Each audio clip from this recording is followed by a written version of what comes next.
Dias atrás, eu fiz um stories para interagir com vocês e abri uma caixinha de perguntas sobre criatividade, processo criativo, enfim, aquela fase inicial do processo de projeto que às vezes a gente trava ali na folha em branco ou a gente não sabe gerenciar as ideias e, enfim, a escala, etc. São várias as questões que a gente pode falar sobre esse processo de concepção, né? O ato de conceber uma ideia, e aqui no caso a gente está falando de projeto, desenvolvimento de produto. E um aluno me mandou uma pergunta que eu achei super legal e respondi para ele que eu gravaria um Reels para que a gente pudesse abrir essa discussão aqui nessa rede social. Como conciliar conceitos arquitetônicos e dimensões reais em um anteprojeto? Bom, aqui a gente tem várias coisas para falar antes de partir para a resposta em si. A primeira delas é conceito arquitetônico, né?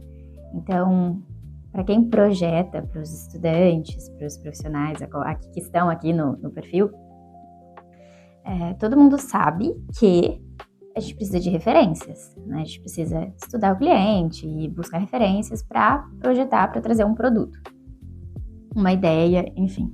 Então, quando a gente fala de conceitos arquitetônicos, a gente está falando nada mais, nada menos do que referências, né? Aquelas arquiteturas que a gente admira, aquelas soluções que a gente gosta, e a gente quer aplicar, às vezes, numa escala menor, ou numa escala maior, ou num outro, partindo de um outro ponto de vista. Às vezes, a gente tem condicionantes específicas que nos impedem de aplicar exatamente aquele conceito, mas a gente pode usar como inspiração e adaptar de acordo com as condicionantes, legislações, etc.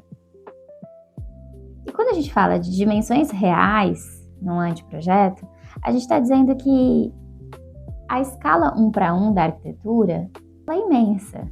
A gente está falando de um edifício, a gente está falando de uma casa, a gente está falando de uma escala muito grande. Então é natural, é completamente normal que haja essa dificuldade de observar algo que se gosta muito e aplicar dentro da escala do nosso projeto, já que nós projetamos em escalas reduzidas. Então, para começar a responder essa pergunta maravilhosa, eu selecionei um artigo muito legal, super curtinho, que embasa um pouquinho desse universo de criatividade e produção de projeto que a gente vem falando por aqui. Pretendo falar muito mais sobre isso. E eu acho pertinente trazer uma frase desse artigo para iniciar essa discussão. A representação é tão ou mais importante meio de consolidação de um projeto. O que essa frase fala para a gente? Bom, é natural que dentro dos cursos, ali numa ementa de um curso onde você tem 4 meses para desenvolver uma habilidade, uma competência, ou às vezes 2 habilidades, 2 competências no aluno, é natural que os processos sejam acelerados. É previsto, inclusive, que o aluno absorva essas habilidades e essas competências e aprimore todas elas depois da formação. Mas o que acontece aqui, quando a gente fala sobre o ensino de elaboração de projeto, é que existe um paradigma vindo da educação tecnicista que hipervaloriza os desenhos técnicos. Porque os desenhos técnicos, eles são o produto final. Então, o que a gente tem é uma demanda muito grande de alunos formados ou formandos que sabem fazer ótimos desenhos técnicos, mas não conseguem desenvolver sozinhos, com independência, ou têm dificuldade para desenvolver com total independência o processo criativo. Até porque outro cenário comum é que esses mesmos alunos recebam esse processo criativo quase pronto, com listas de tarefas a serem executadas, programas de necessidades já prontos, sem a experiência de lidar de fato com um ser humano que está solicitando algo que lhe faça sentido. Então, a minha primeira dica é uma sugestão de quebra de paradigma. Projeto não é representação técnica em software. O software auxilia no desenho final, no produto final. A gente precisa aprender e treinar um outro tipo de representação, que é a representação gráfica.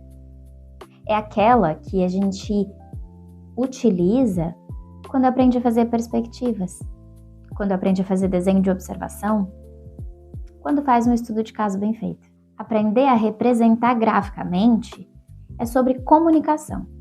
Eu sei que dá vontade de acelerar o processo, eu sei que a gente tem tecnologias maravilhosas e softwares maravilhosos que permitem que a gente coloque lá a referência e discorra um pouco na inteligência artificial sobre as nossas ideias, e ali a gente recebe um produto praticamente pronto, que só precisa ser lapidado, mas onde fica a originalidade no processo? Então aqui eu já deixo mais uma dica. É super necessário que a gente treine a construção do pensamento projetual. E tudo isso é uma construção. No começo leva tempo, mas depois a gente fica habilidoso. No seu caso, durante a construção do pensamento projetual, você vai priorizar as referências, os conceitos arquitetônicos que você quer aplicar e a escala do seu projeto. Eu sei que ainda não está muito claro, mas eu vou tentar esclarecer melhor para você.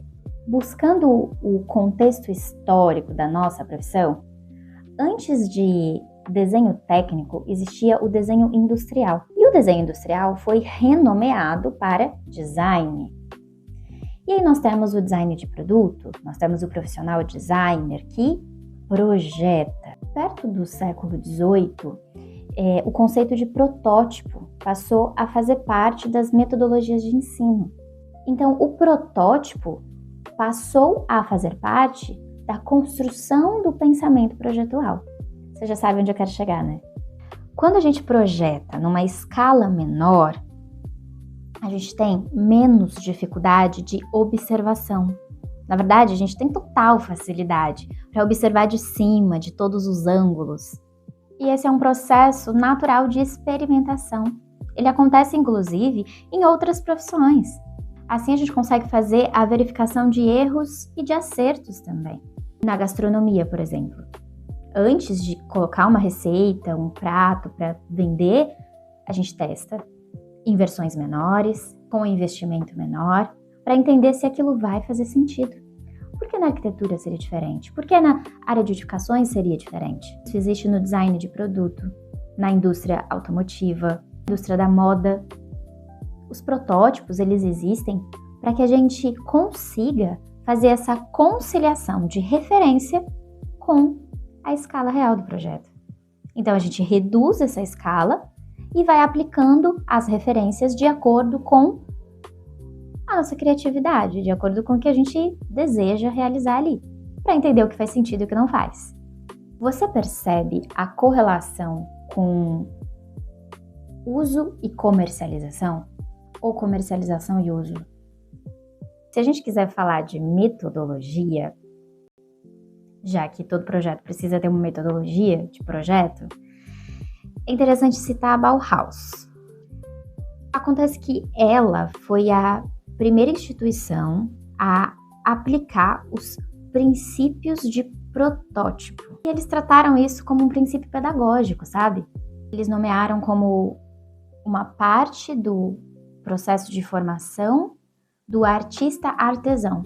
E nesse processo de construção, a gente pode citar vários exemplos também. O croquis, uma maquete, um estudo volumétrico, o próprio estudo de caso de planta baixa e perspectiva. O que importa é que o objetivo aqui é que você possa visualizar e tridimensionalmente os conceitos aplicados dentro de uma escala que te faça compatibilizar tudo que você precisa. Eu gosto, nas minhas aulas de projeto, de trazer essa ideia à tona e eu tenho algumas dicas para terminar.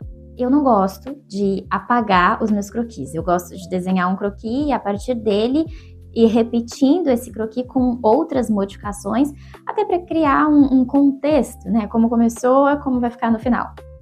Mas quando a gente desenha esse croquis, com base, por exemplo, num croquis inicial da topografia do lote, do terreno, ou às vezes você desenha em perspectiva técnica com as medidas corretas, escolhe uma escala que você queira, delimita ali a legislação para recuos, enfim, gabarito, o que quer que seja, coloca ali os teus sinais para você compreender quais são as suas condicionantes, e aí com o lápis você vem aplicando os seus conceitos.